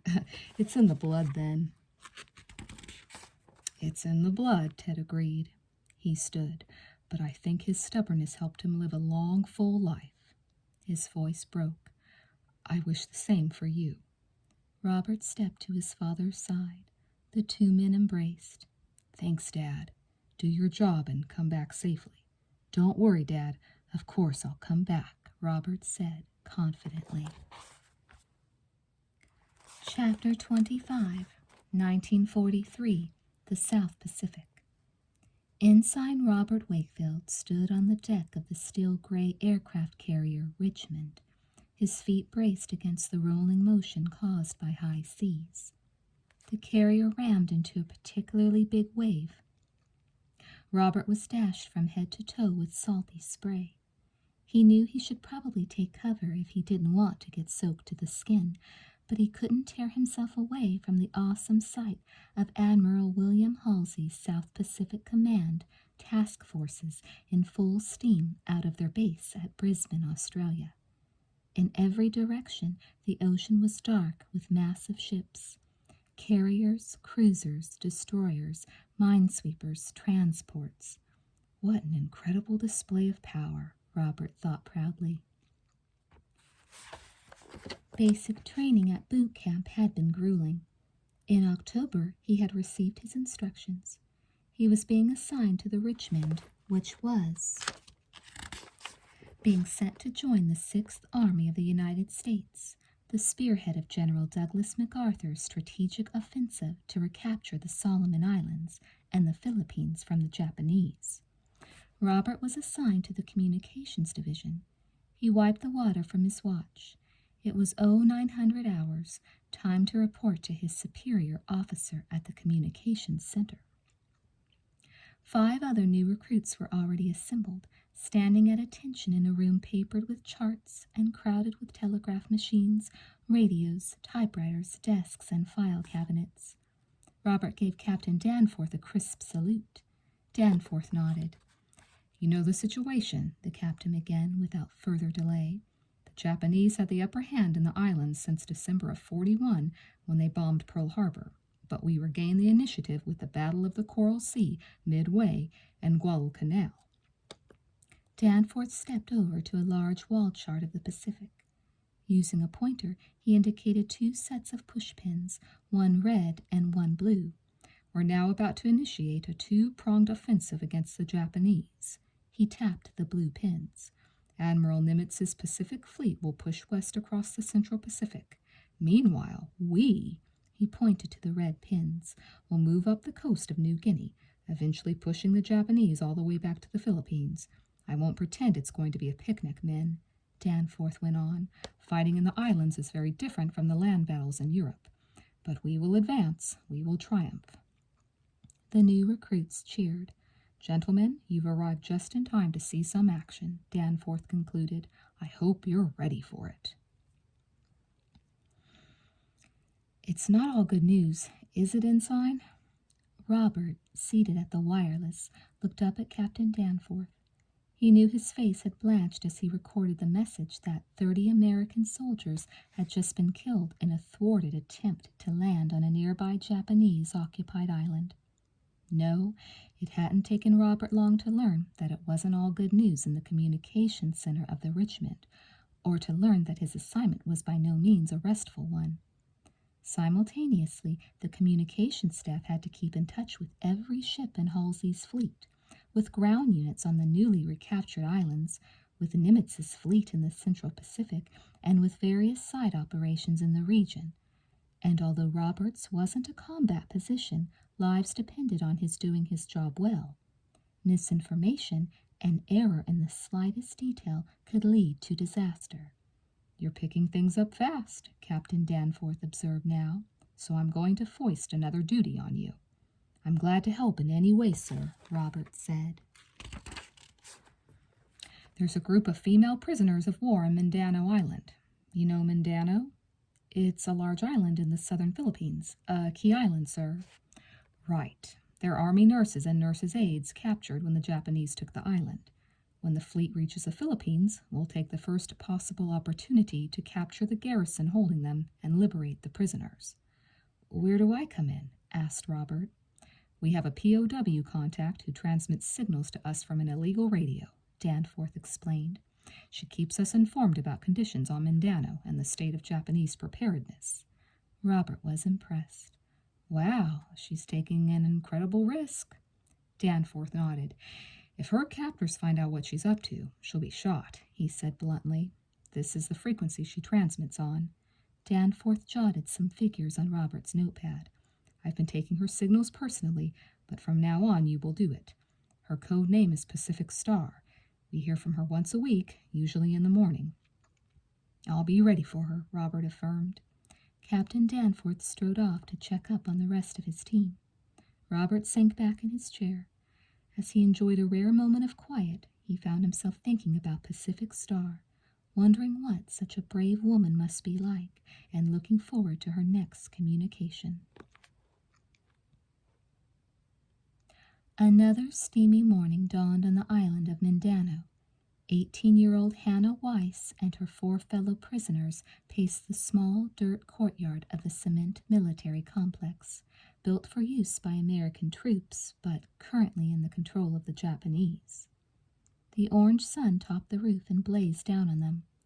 "I've stopped keeping track of the number of days that have passed since we were captured," Joan Madden said with a sigh.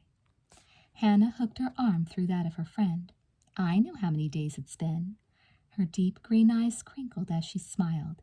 "Do you really want me to tell you?" Joan laughed. "Not really." "A year and a half." Pretty Debbie Houghton shook her blonde curls. "I can't believe I'm spending the prime of my life in a prison camp." "That's what you get for joining the army in order to meet men," Pam Baird teased. "I did not join the army to meet men," Debbie protested. "At least, that wasn't the only reason."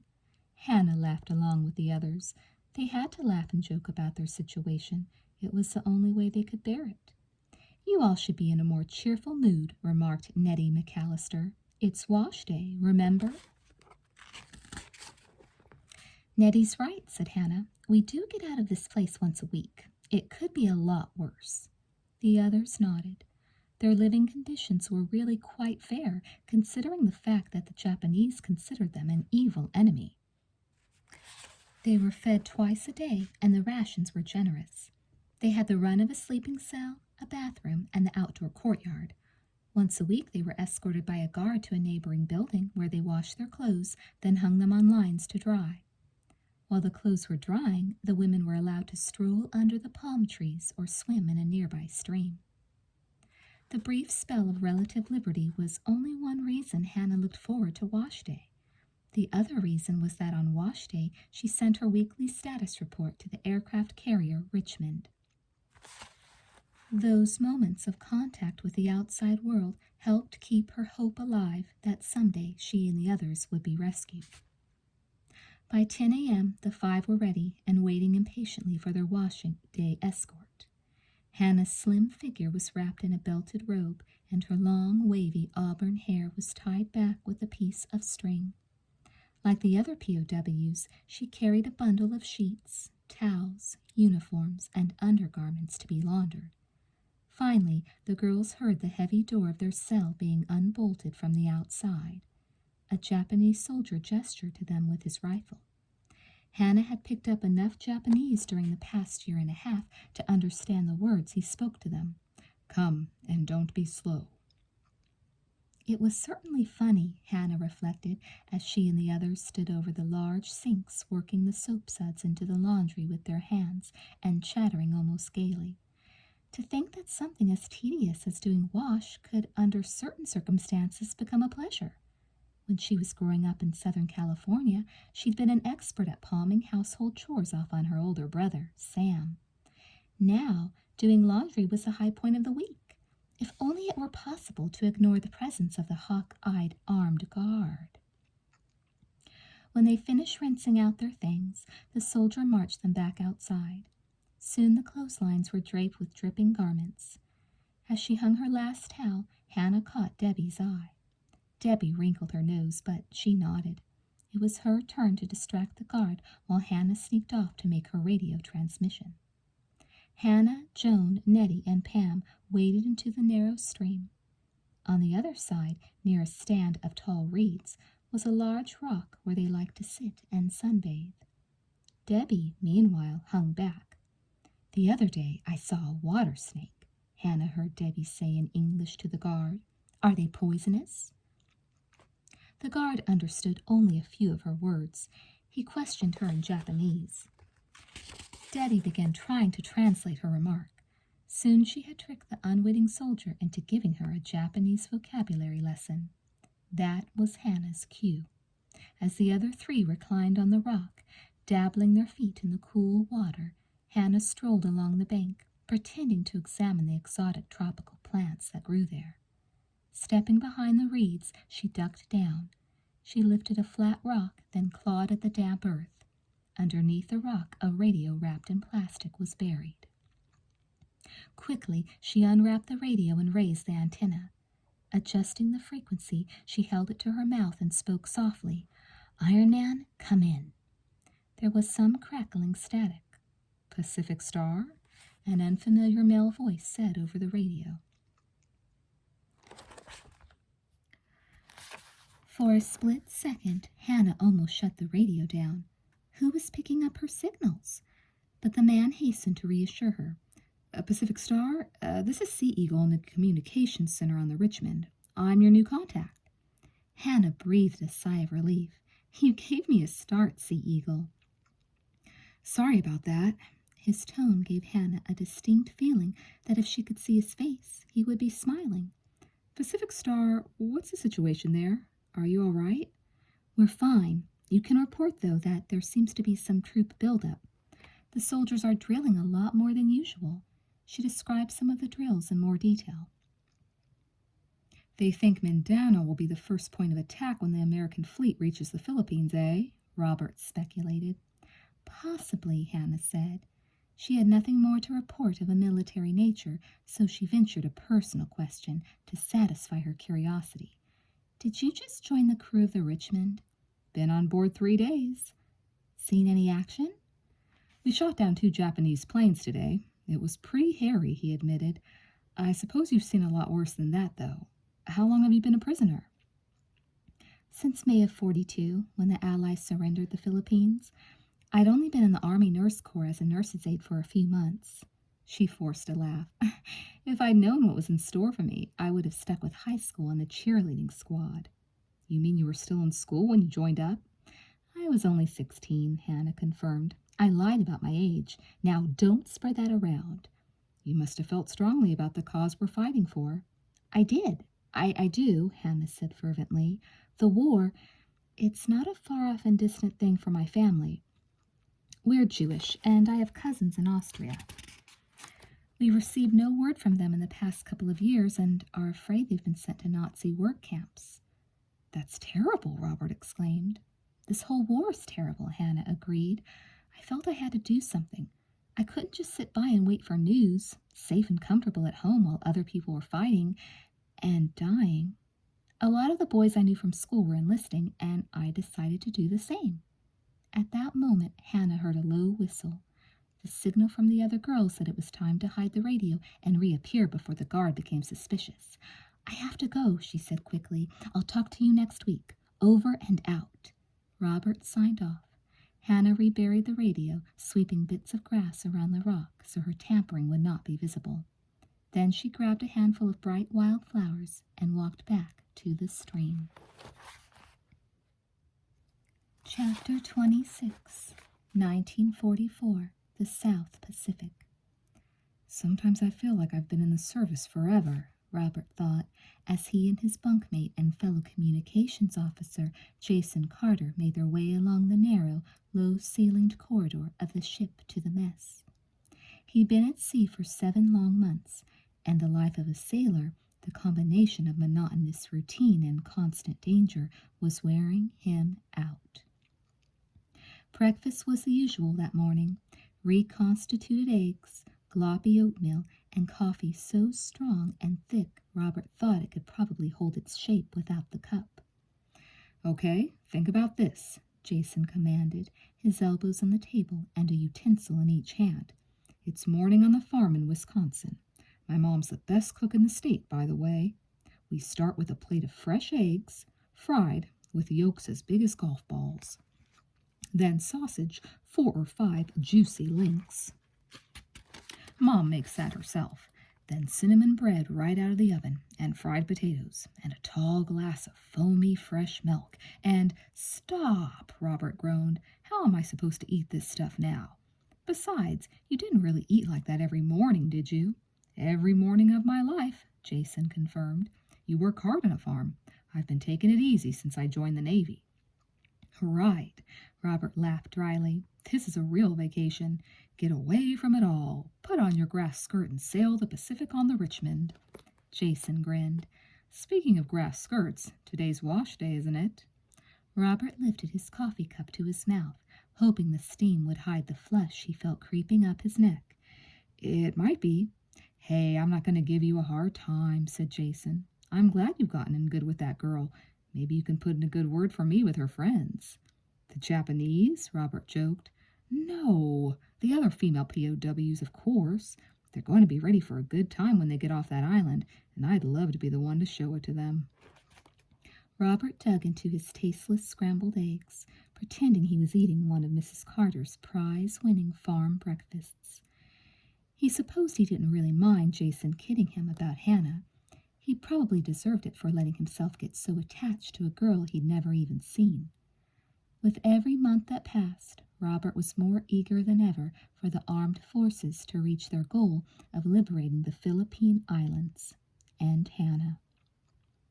Each time they communicated over the radio, Robert felt closer to her. Talking in a code they developed together over the past few months, they had managed to tell each other their real names as well as other details about their lives. When Hannah had an extra minute, they'd talk about their families and homes and friends, what they wanted to do when the war was over, which band was better, Jimmy Dorsey's or Benny Goodman's.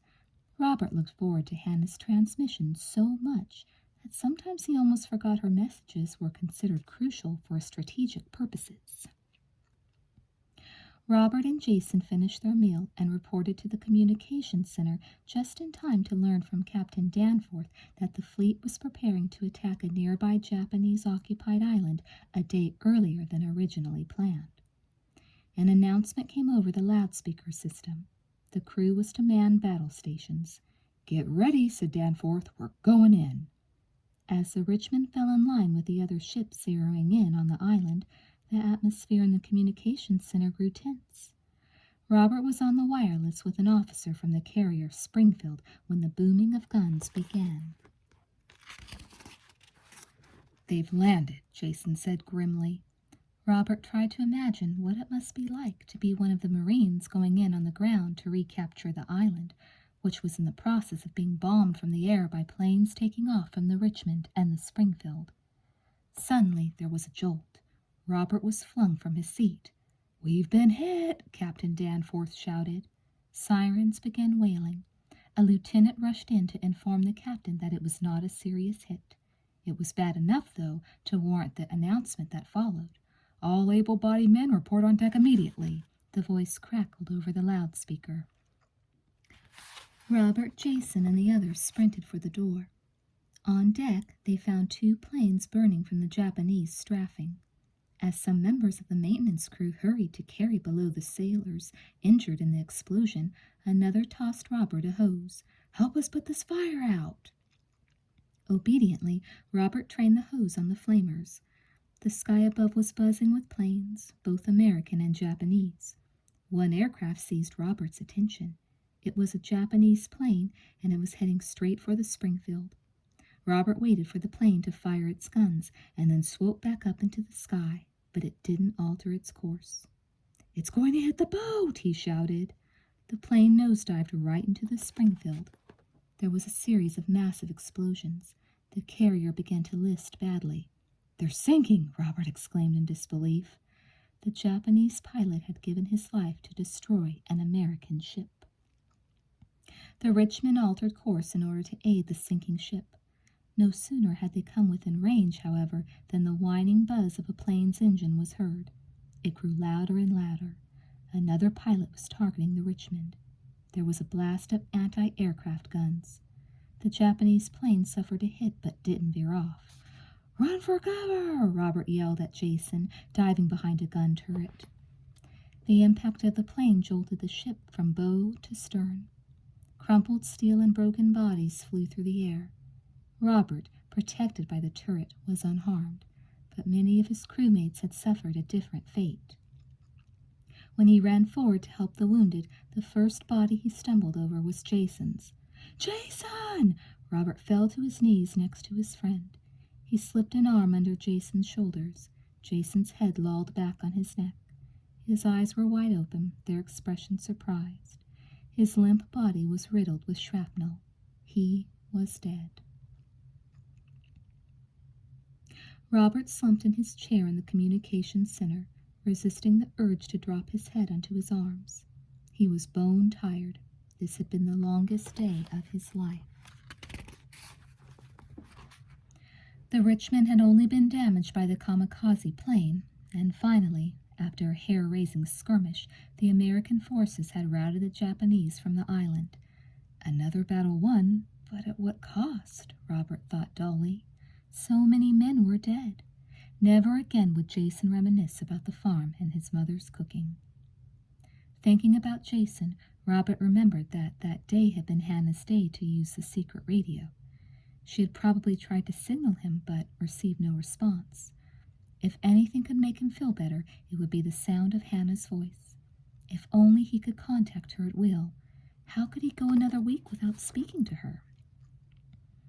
At that moment, the telegraph machine behind Robert began chattering. He spun in his chair and began decoding the message. It was incredible news on the European front.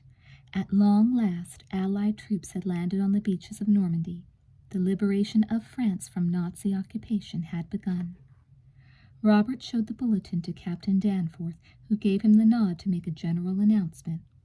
Solemnly, Robert relayed the news to the rest of the crew. When he finished, his back was a little straighter as he sat at his post. The sacrifices being made were tremendous, but Robert believed, he had to believe, that ultimately the cause was worth it. "Why the double guard?" Joan whispered to Hannah as the 5 women marched across the compound to the building where they did their wash. Out of the corner of her eye, Hannah glanced nervously at the 2 Japanese soldiers. "Everything's getting tenser around here," she whispered back. "They know the Americans are almost here." "Thank God," breathed Joan. "Oh, Hannah, do you think we'll be rescued soon?" "Any day now," Hannah predicted. It was September, and Hannah knew from her last communication with Robert, and from the continued buildup of Japanese forces on Mindanao, that Halsey's fleet was closing in. Mindanao is their next stop, Hannah thought happily, as she plunged her hands into the soapy water of the washtub. Soon they would be free. Soon she would walk on free soil, phone her parents, and finally meet her contact on the Richmond, Robert Wakefield. Hannah was lapsing into a daydream about Robert when the conversation between the 2 soldiers caught her attention. In almost 2.5 years, she'd learned quite a bit of Japanese, far more than her captors could have guessed. Now, although she pretended to be listening to the chatter of Nettie, Pam, Joan, and Debbie, she focused on the words of the guards. 20 more planes arrived today, the first guard informed the second, and more will come tomorrow. Is it really a good idea to leave the Central Philippines so weak in order to reinforce southern islands like Mindanao? What if Mindanao isn't the first American objective? But of course it is. You only say that because it's what our commanding officer believes, the second soldier sneered. He knows better than you, the first rejoined, and if you know what's good for you, you won't question his policy. Hannah bit her lip. She knew that what she just heard could be of great interest to the approaching American fleet. It was more important than ever that she make contact with Robert that day, but how was she going to sneak off with 2 soldiers on guard? Nettie had the same question. While the women were hanging their laundry to dry, she hissed at Hannah. "How will you get to your radio today, Hannah?" "I don't know, but I must. Help me, girls. We need an idea. It's going to take more than a little idle conversation to distract these 2. "I have an idea," said Pam. "When we're wading in the stream, I'll pretend to slip and fall and hit my head on a rock. I'll fall with my face in the water, and Joan and Nettie will start screaming that I'm drowning. Both guards will come running. That's when you go to work." "But you'll have to make it fast," Debbie cautioned. "The way things are around here, if you get caught today of all days..." Hannah didn't want to think of what the Japanese would do to her, to all of them. She couldn't think about it, or she'd be too scared to go through with her mission. "It's a good plan," she praised Pam. "Let's go for it." The moment came, and Pam performed her part like the best actress on Broadway. Drawn by Debbie and Nettie's shrill cries, the 2 guards rushed to the fallen girl. Hannah, who'd strolled in the opposite direction, dashed behind the reeds. Her heart pounding, she signaled the Richmond. "Please be there, Robert," she prayed. "Please be fast."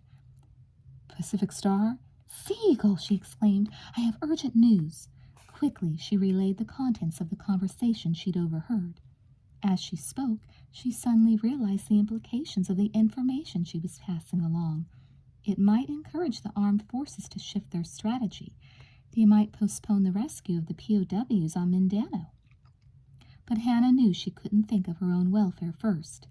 Siegel, I can't talk any longer. We're under heavier guard than usual. Be careful, Robert begged. I will, Hannah promised. Over and out. Her hands shaking, Hannah rapidly reburied the radio. She rose to her feet just as a Japanese soldier rounded the stand of reeds. Hannah gasped, putting her hand to her heart. The soldier lifted his rifle, pointing it right at her chest. What are you doing? He barked. I saw a pretty little salamander, she said in broken Japanese. I was trying to catch it to show my friends, but it ran into the reeds. Didn't you hear the shouts? The guard asked her. Hannah tipped her head to one side, playing dumb. What shouts? The soldier grabbed her arm roughly and dragged her back to the stream. Hannah knew she would have some bruises, but she didn't care. She was too thankful that he hadn't noticed the disturbed earth at her feet, where the radio was hidden. You are too much trouble. No more walks by the stream, the guard muttered as he herded the women back to their cell. Hannah's heart contracted painfully. By good fortune, she had succeeded in getting a message to Robert that day, but would it be the last time she ever heard his voice?